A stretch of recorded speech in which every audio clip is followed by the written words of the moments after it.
Hello, everyone, and welcome to day 19 of this 30-day Living an Authentic Life Challenge.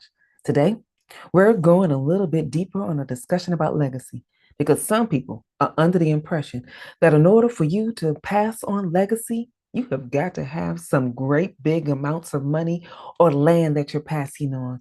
And you can go deeper into our conversation. So I want to welcome those of you that are part of the Reset Strategies community, still riding it out for these 30 days we are walking into. And as we unpack this day a little bit more, I want to encourage you to just share your comments, questions, and thoughts.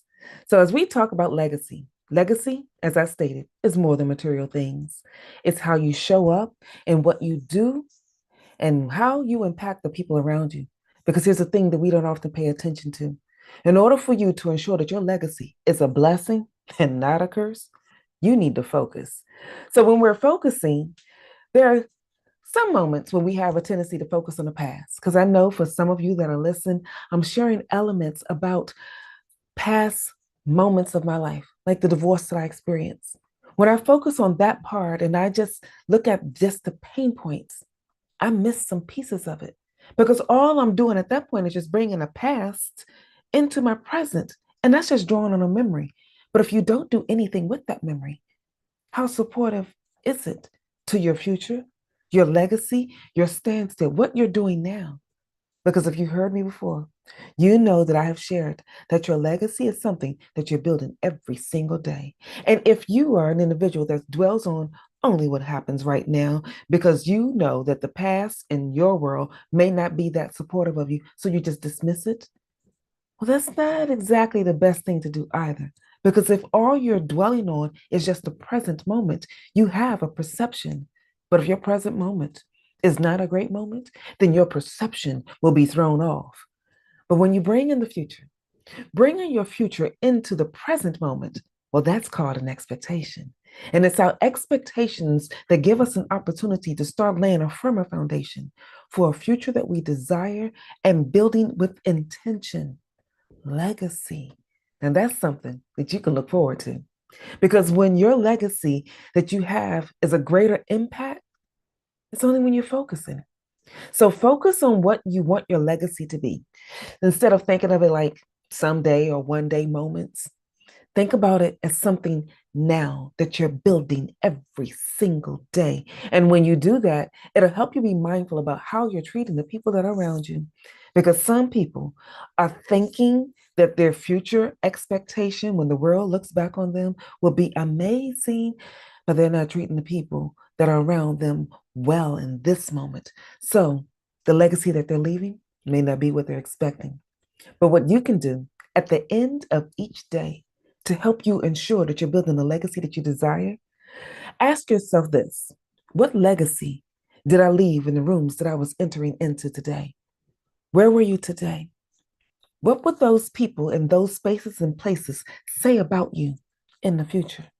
Because what you do today, that's that impact that you are leaving.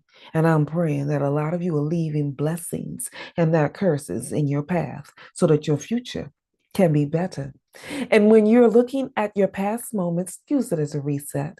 As I stated earlier, when I'm sharing pieces about my past life, I'm sharing those reset moments from the lessons that I have learned.